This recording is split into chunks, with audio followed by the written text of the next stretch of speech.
दूर के अतीत से श्रीहट्ट अविभाजित कछाड़ की जनजीवन के साथ पाटी शिल्प जुड़ा हुआ है।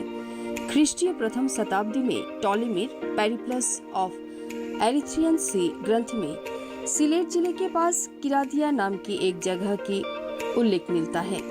किरादिया देश के सीमावर्ती इलाके में मेला आयोजित किया जाता था। जाना जाता है उत्तर देश की सामग्री आमदनी किया जाता था उस मेले में। चीनी व्यापारी रेशम के कपड़े के बदले में तेजपत्ता खरीद कर ले जाते थे। मध्य युग के साहित्य में भी पाटी की उल्लेख मिलता है, जैसे बिछाइया लोहित पाटी, पांच बेरी करो है नमाज। लिखा है कवि कंकन चंडी।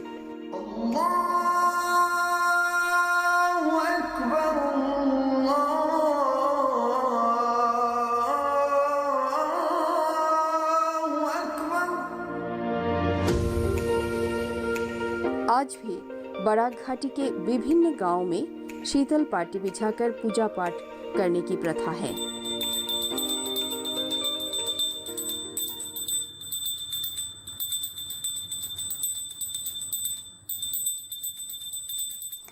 अविभाजित कछाड़ जिले के खुद के इतिहास है।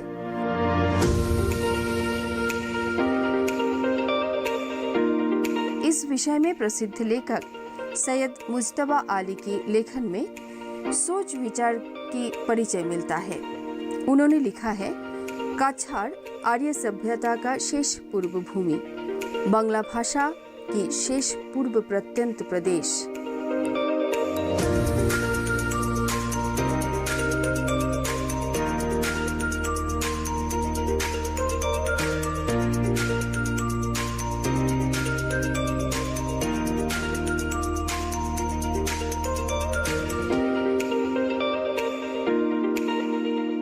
बीसवीं सदी के प्रथम दशक में एक पाटी की कीमत था 8 आना अर्थात 50 पैसे से 10 रुपए।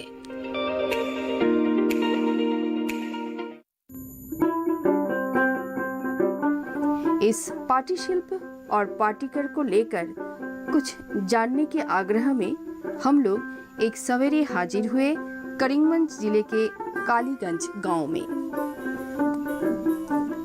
मेरे चारों तरफ घने हरे रंग की मुर्ता की खेत। इस मुर्ता से ही पाटी तैयार होती है।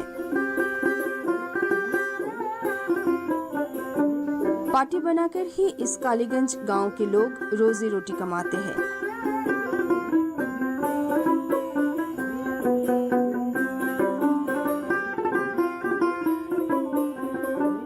गांव के महिलाएं विभिन्न घर के कामों के बीच में ये पाटी बनाती है।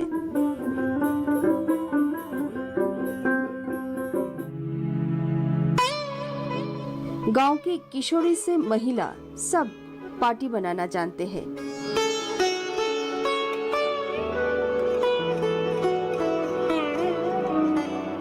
लेकिन उनके चारों तरफ गरीबी और अशिक्षा का अंधेरा छाया हुआ है।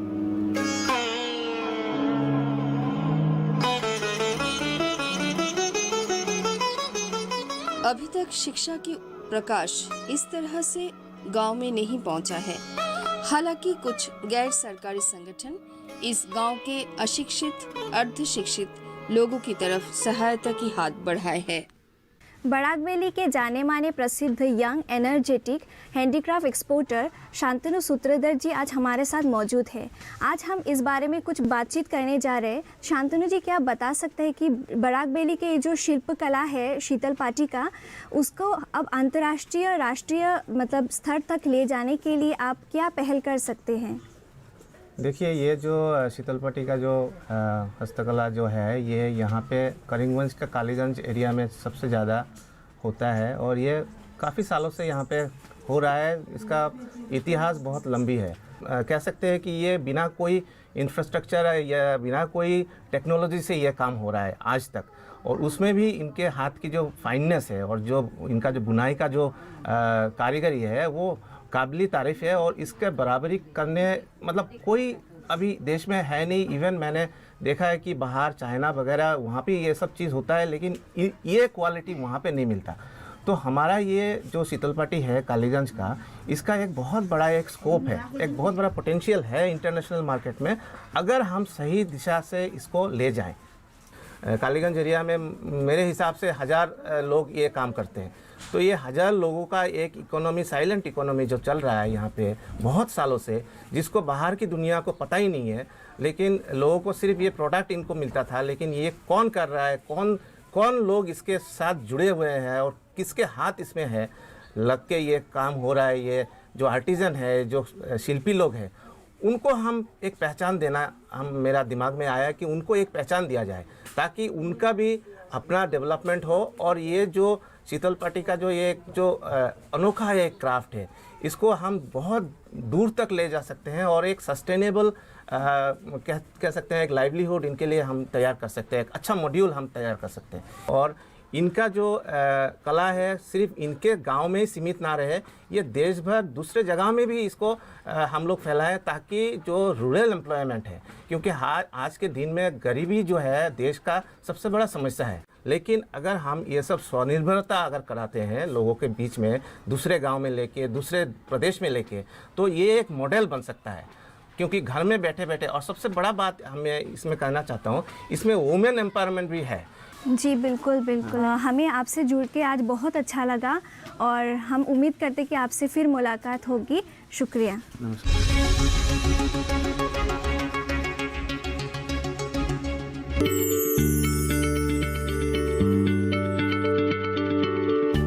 क्या आप किसी बीमारी से परेशान हैं?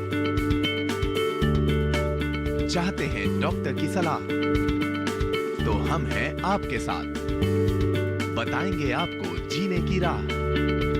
समस्याएं आपकी, समाधान देश के मशहूर विशेषज्ञों के।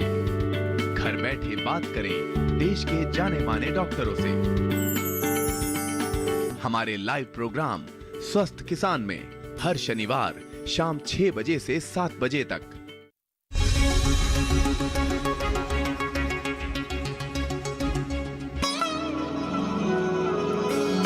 ये पाटीगढ़ कब किस समय इस गांव में आए थे, इसे लेकर बहुत सारे मतवाद है।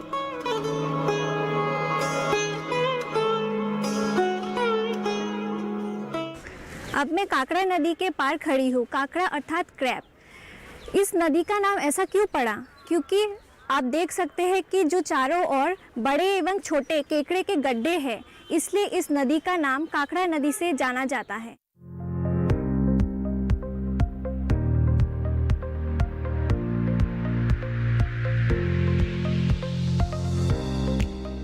काकड़ा नदी कालीगंज के बोलेश्वर से होकर बहती है। नदी के दोनों किनारे और मुर्ता की खेती की जाती है।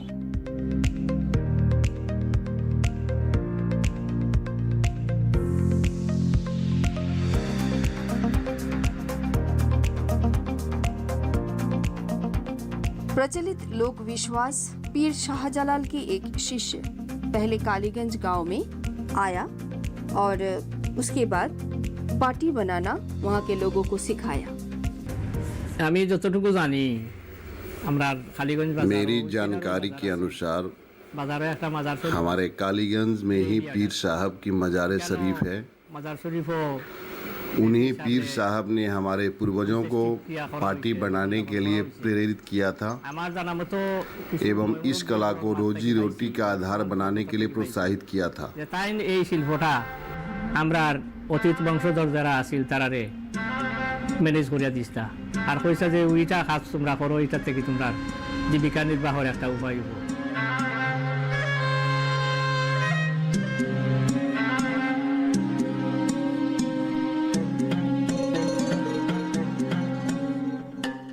আমার 20 বছর বয়স থাকিয়া मैं 20 वर्ष की आयु से पाटी बनाने का काम कर रहा हूँ। अब मैं 70 वर्ष का हो चुका हूँ। यह हमारे खानदानी व्यवसाय के रूप में चलता आ रहा है, जिसे परिवार की पीढ़ी दर पीढ़ी मिलजुल कर करती आ रही हैं।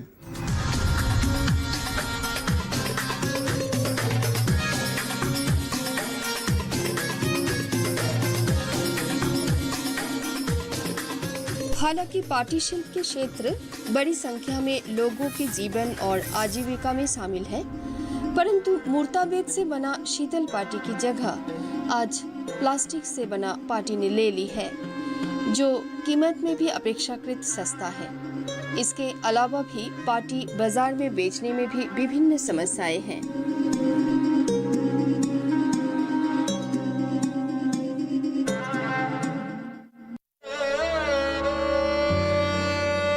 तीन साल पहले पाटी तैयार करने के लिए जंगल में मूर्ताबेद काटते वक्त आंखों में मूर्ते की चुभने के कारण हमेशा के लिए आंखों की दृष्टि खो दिए उस इलाके के एक गरीब पाटीकर। आज तक 3 साल पहले पाटी बनाते समय मूर्ता की डाल से मेरी दाहिनी आंख में चोट लगी, जिसके चलते आंख से हमेशा पानी गिरना शुरू हो गया। मैंने घरेलू उपचार किया, लेकिन मेरी अब दोनों आंखों की रोशनी चली गई।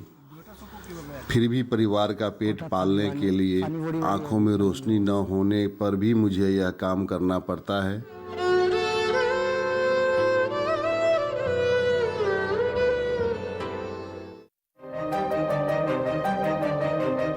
भूख और गरीबी यहाँ के पाटीकर लोगों की रोजमर्रा के जीवन के साथी है।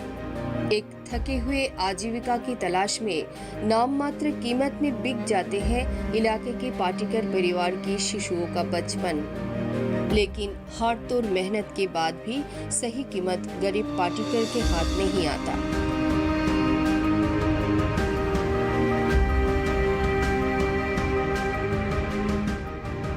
बंगाल, असम और अन्य उत्तर पूर्वी राज्यों के शहरी एवं ग्रामीण इलाकों में शीतल पाटी का उपयोग बेहद प्रसिद्ध है। शीतल पाटी का उपयोग विश्राम के लिए एवं अतिथियों के बैठने के लिए किया जाता है।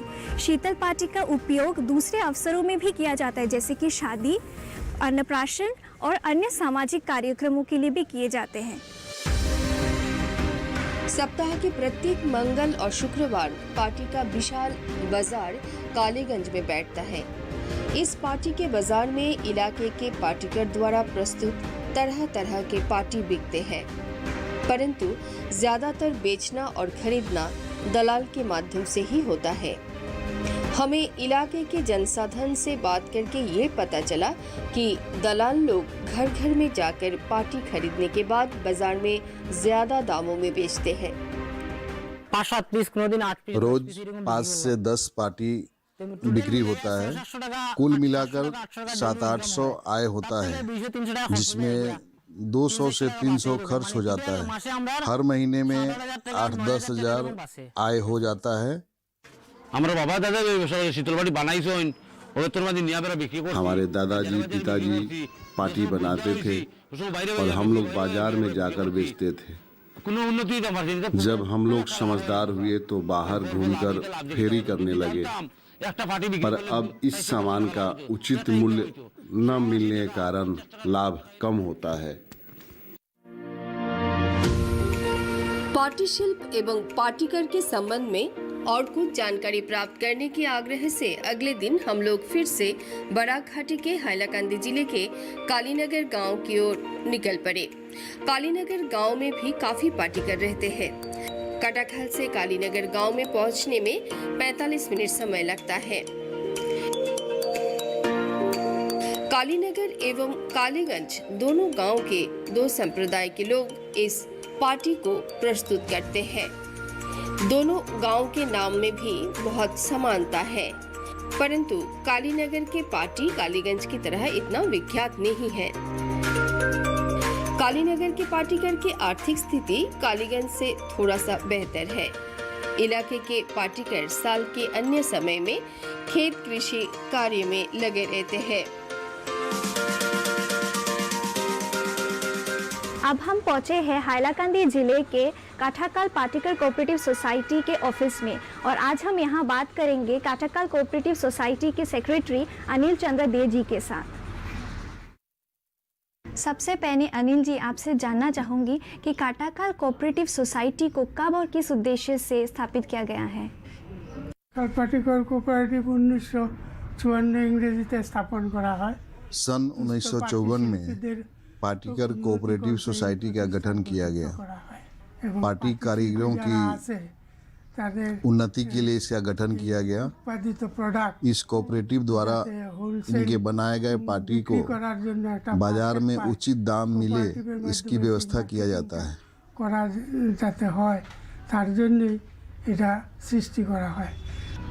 आपसे जानना चाहूँगी कि वर्तमान में यहाँ कितने पाटीकर मौजूद हैं? एखाने प्राय 500 फैमिली आसे, वो तीनों डिस्ट्रिक्ट कासार, करीमगंज, हाइलाकांदी। अभी कुल 500 पाटीकर परिवार कछार, हैलाकांदी, करीमगंज तीनों जिले में है। निविष्ट छिलो, किंतु वर्तमान जेनारेशन जे सब ছেলে মেয়েরা আছে এরা তো শিক্ষা প্রাপ্ত হইয়া এই কাজ করতে রাজি হয় না। অনেকে पुराने लोग ही इस काम को करते हैं। আর এই ব্যবসাটা अब नई पीढ़ी লোকাল যারা के नौजवान इस काम को करना पसंद नहीं करते। पढ़ाई लिखाई करने के बाद नौकरी तलाशने में लग जाते हैं। अब कुछ स्थानीय लोग ही इस काम को कर रहे हैं। লোকাল যে মানুষ এরাই এই শিল্পের সাথে বিশেষভাবে জড়িত। সত্যিকারের যারা পাটি শিল্পী ছিল তারা আস্তে আস্তে সংখ্যায় কমতে শুরু করেছে। हम बात कर रहे हैं काठाकाल कोऑपरेटिव सोसाइटी के एक्स चेयरमैन वासुदेव जी के साथ। वासुदेव जी, आपसे जानना चाहेंगे कि क्या आप किस तरीके से इस काम से जुड़े हुए हैं और आप आगे क्या करने वाले हैं? जुड़े हुए हैं, बहुत पहले से जुड़े हुए हैं। हम इधर जो आर्टिजन लोग है, शिल्पी लोग हैं, इन लोग को डेवलपमेंट के लिए सोच रहा हूँ कैसे करना है, लेकिन हम खुद ये काम नहीं करते हैं। अभी पहले देखिए ये कम से कम 500 मेंबर था। अच्छा। अभी तो मरना जिया तो है, अभी कम से ओनली 247 है। बाकी आदमी इधर कलकत्ता गया है, अपर असम गया है, उधर गया है, इसीलिए उन लोग का मेंबरशिप कैंसिल हो गया। तो अभी जितना लोग है इधर आर्टिजन है, हम लोग के पास आता है, कभी कभी लोन लेने के लिए भी आता है और एडवांस लेने के लिए। एडवांस हम लोग कभी कभी कोऑपरेटिव से दे देता है। बाकी भारी लोन जो लोग मांगता है वो बैंक से लेता है, हम लोग गारंटर होता है। और देखिए इधर तो हम लोग को जो ज़मीन है 32 बीघा ज़मीन है, उसमें हम लोग का प्लांटेशन भी है। अच्छा। और आर्टिजन लोग को हम लोग उधर प्लांटेशन फील्ड है, वो नज़दीकी है, उधर आर्टिजन लोग जाके बैठता है, रहता है 2-3 महीने एक साथ में। लेकिन अभी टेम्पोररी सेट रहता है, उसमें बारिश में ठंडा में बहुत तकलीफ होता है। तो NIT से कुछ प्रोफेसर लोग आया था, ये लोग बोल रहे हैं हम लोग प्रपोज करेंगे ये आप लोग का प्लांटेशन साइड में एक बिल्डिंग करने के लिए। तो हम लोग सोचा है बिल्डिंग करने से जितना आर्टिजन लोग उधर काम करने के लिए जाता है उन लोग को भी सुविधा होगा, तकलीफ नहीं होगा कम से कम।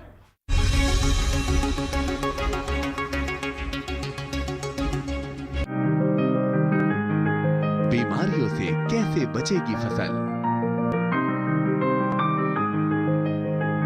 मवेशियों की मुश्किलों का क्या है हल, कहां से लाएं बीज, कितनी लगेगी खाद, किसानों के हर फोन का विशेषज्ञ देंगे जवाब। देखिए हेलो किसान लाइव सोमवार से शुक्रवार शाम 6 बजे।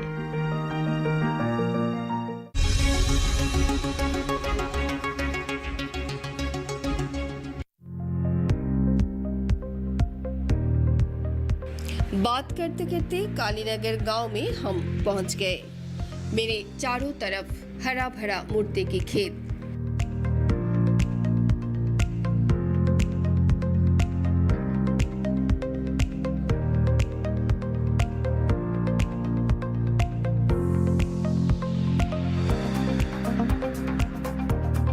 पुरुष पाटी तैयार करने के लिए मुर्दा बेत काटते हैं और महिलाएं पाटी बुनने की काम करते हैं।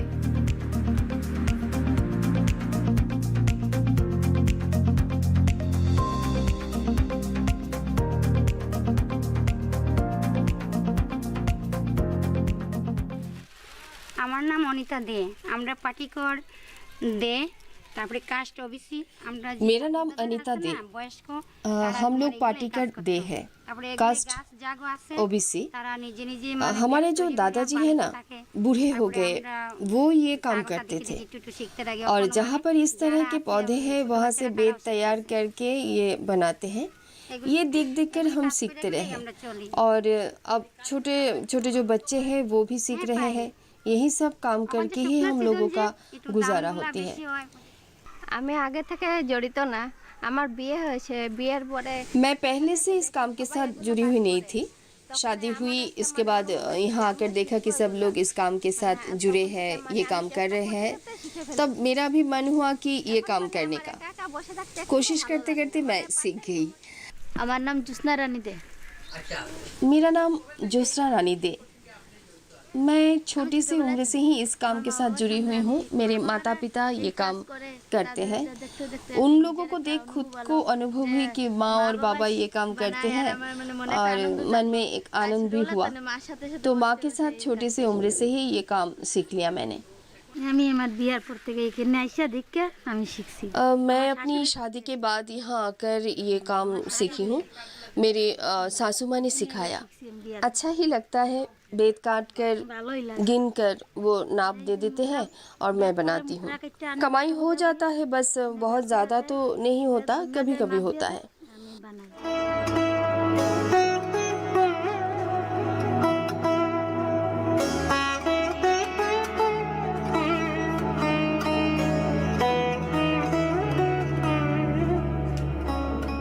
चर्चा करेंगे अब folk based visual artist Sandipan Datta Purkayastha ji से। संदीपन जी, आपसे जानना चाहूँगी कि आपके मन में शीतल पाटी के ऊपर फोक पेंटिंग करने का विचार कैसे आया?